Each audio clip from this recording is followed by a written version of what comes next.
अस्सलाम वालेकुम दोस्तों, मैं हूं समीर खान और आप देख रहे हैं हेल्थ केयर समीर के साथ। आज फिर एक नई वीडियो में आपके साथ। आज की इस वीडियो से आपकी हेल्थ और अच्छी हो जाएगी।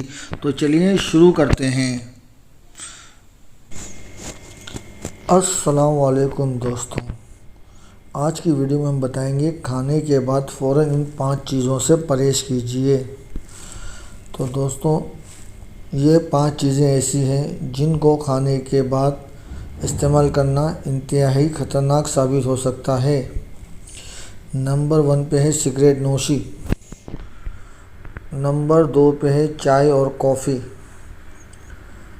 और नंबर 3 पे है फल। और नंबर 4 पर है नींद। और दोस्तों, 5वें नंबर पे नहाना।